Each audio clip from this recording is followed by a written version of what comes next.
بسم اللہ الرحمن الرحیم۔ عزیز طلبہ السلام علیکم۔ سیکنڈ ایئر اردو کے لیکچر کے ساتھ فاروق احمد حاضر خدمت ہے۔ عزیز طلبہ، ہم سبق پڑھ رہے تھے ایک سفر نامہ جو کہیں کا بھی نہیں ہے، اور اس کو ہم نے 3 حصوں میں تقسیم کیا تھا۔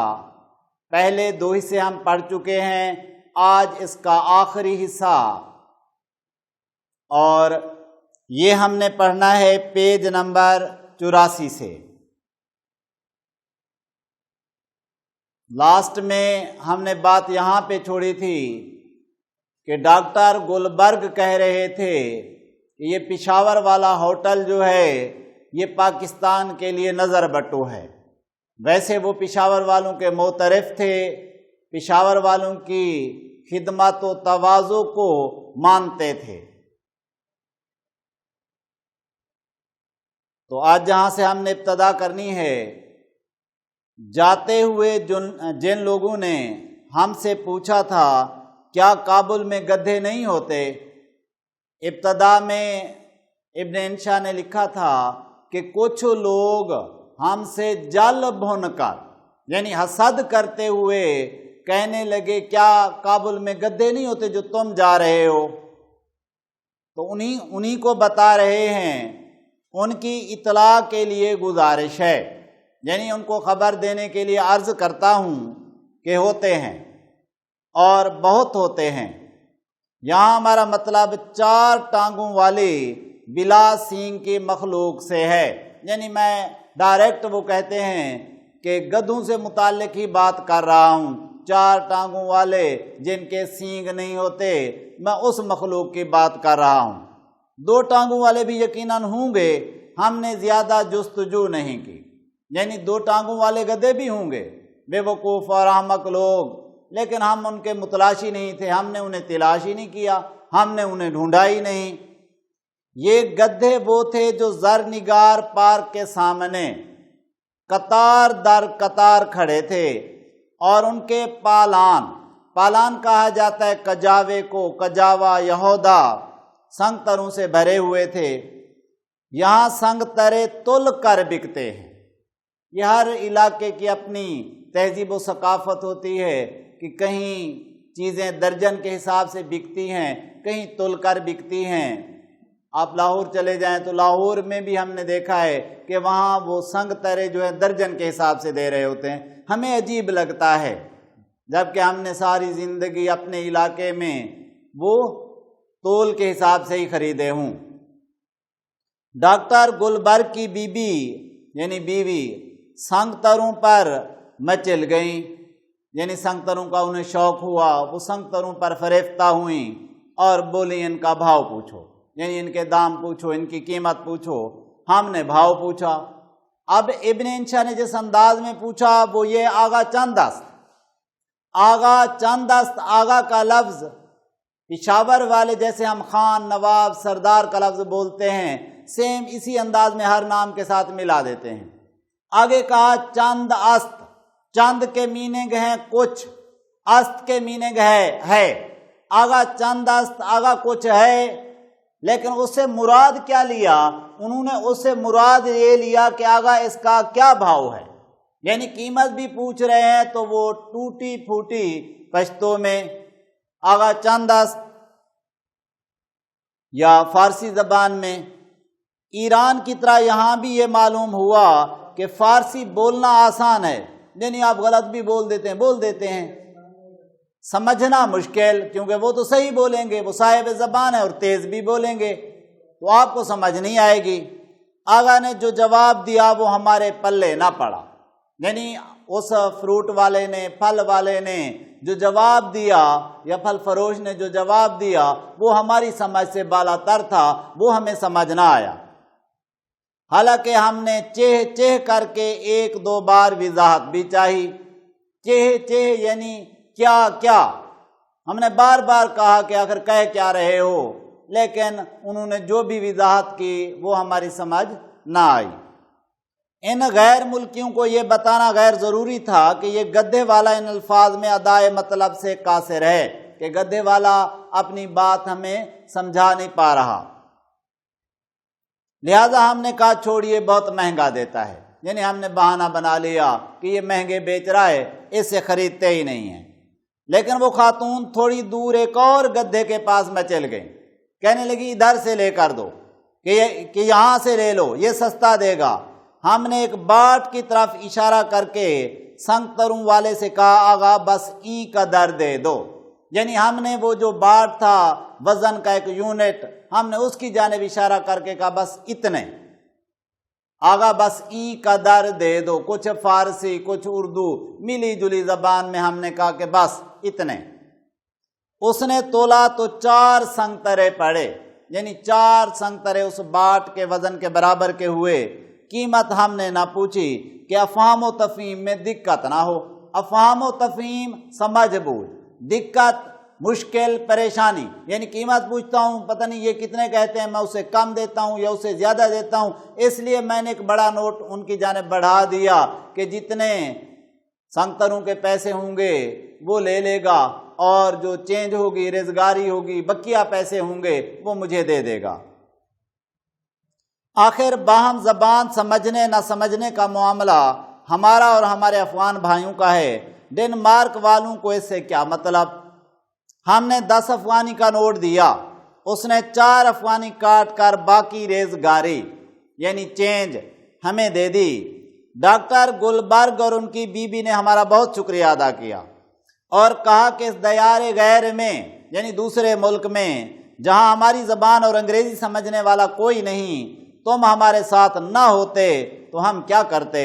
ہم نے موضوع الفاظ میں یعنی مناسب الفاظ میں کسر نفسی کے بعد کا عاجزی اختیار کرتے ہوئے کہا، کسر نفسی عاجزی اختیار کرنا کے بعد کہا کہ خیر بہتر انسان کے کام آتا ہی ہے، بنی آدم اعضائے یک دیگرند وغیرہ، سب انسان ایک دوسرے کے اعضاء ہیں، یعنی جیسے اعضاء ایک دوسرے کی ہیلپ کر رہے ہوتے ہیں ویسے انسانوں کو بھی ایک دوسرے کی مدد کرنی چاہیے۔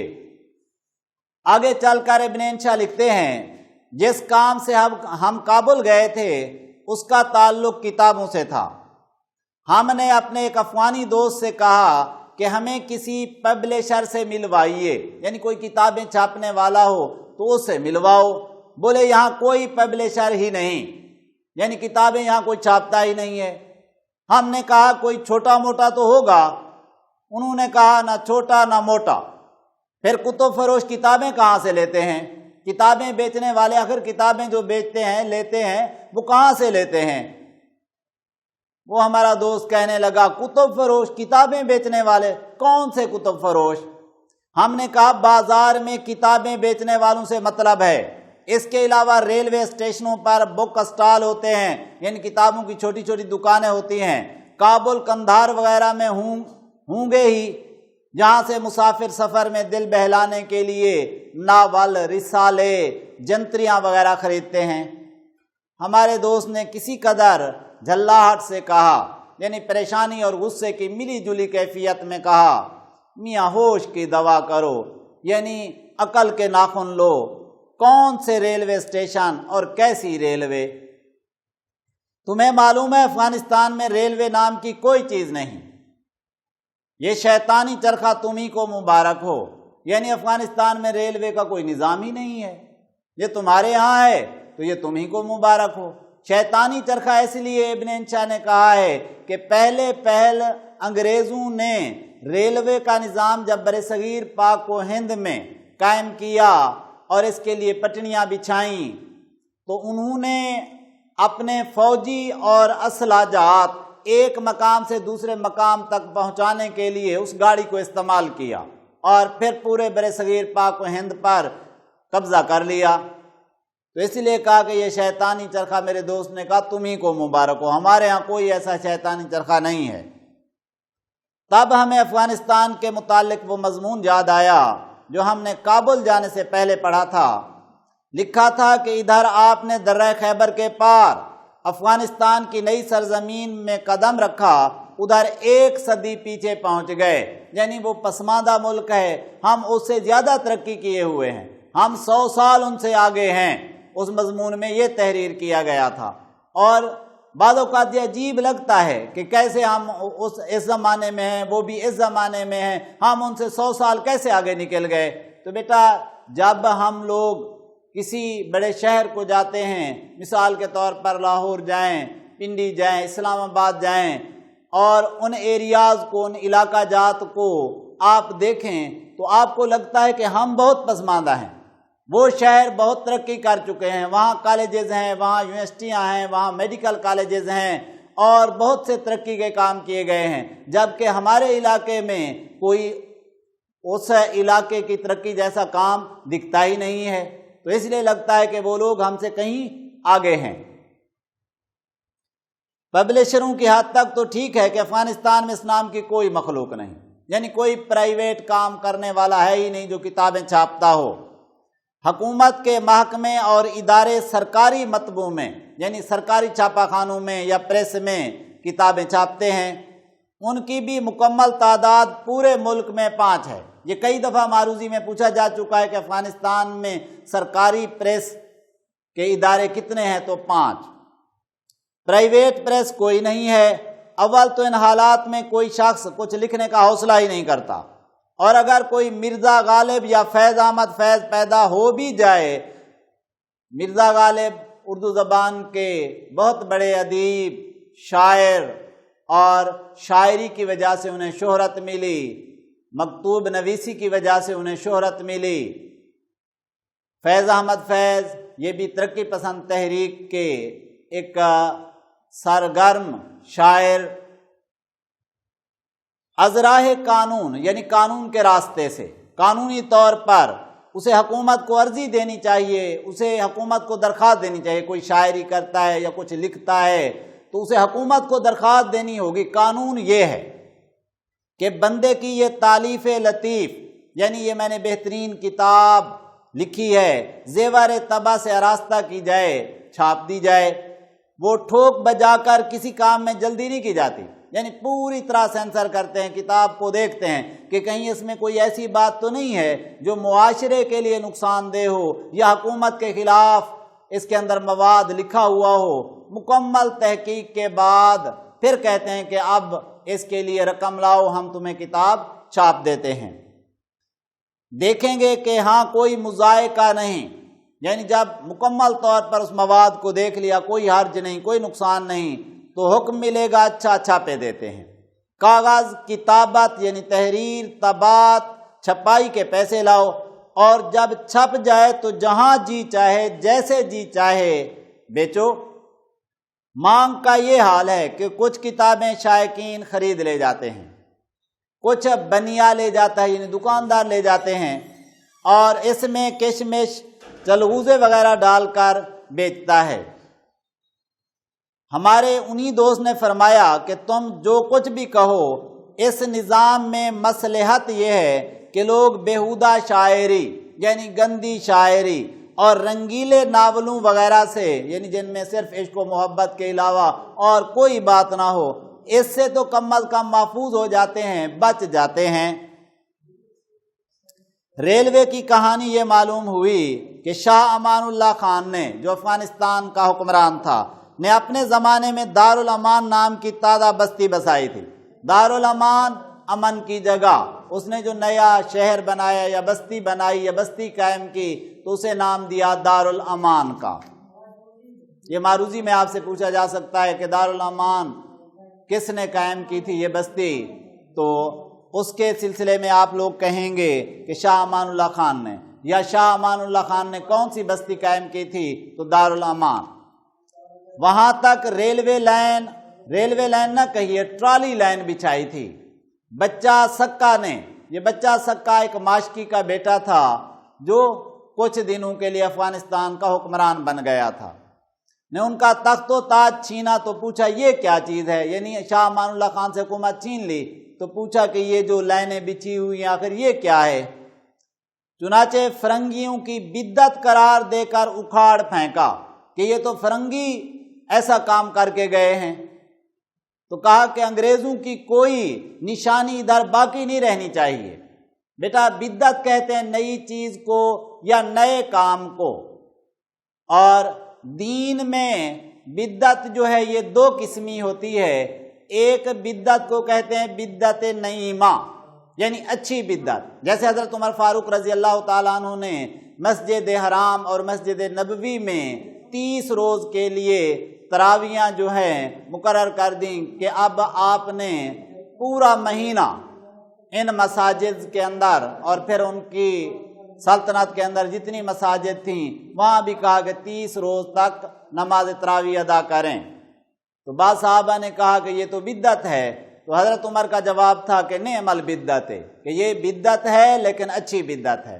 ہاں دوسری بدعت ہے بدعت سیئہ، جسے بری بدعت کہتے ہیں، اور وہ ہے جو بیسک، یعنی جو دین کی بنیادی باتیں ان کے ساتھ اس کا تضاد ہو، ٹکراؤ ہو۔ مثال کے طور پر نمازیں 5 ہیں تو کوئی کہے نہیں جی ہم 6 پڑھیں گے، کوئی کہے نہیں جی 4 ہیں، ان کی تعداد میں کمی بیشی کر دے، فرائض کی تعداد میں کمی بیشی کر دے، تو یہ بدعت ناقابل قبول ہے اور فتنہ اور فساد ہے۔ ہم نے دارالامان میں اس کے اکھڑے ہوئے زنگ خوردہ سلیپر، یعنی پٹڑی کے زنگ لگے ہوئے ٹکڑے، اور 2-3 ٹوٹی پھوٹی بوگیاں جو اس کے ڈبے تھے، آثار الصنادید کے طور پر، پرانے زمانے کی علامات کے طور پر ایک جھونپڑے کے سامنے کھڑی پائیں جو ایک زمانے میں ریلوے اسٹیشن تھا۔ لاسٹ پیراگراف میں ابن انشا لکھتے ہیں دریائے کابل جو شہر کے بیچوں بیچ بہتا ہے، یعنی شہر کے درمیان میں بہہ رہا ہے، وہاں وہ پہاڑی علاقہ ہے، شہر آس پاس ہے پڑا، دریا کٹاؤ بھی نہیں کرتا، اس لیے درمیان میں یہ بہہ رہا ہے اور دونوں سائیڈوں پر آبادی ہے۔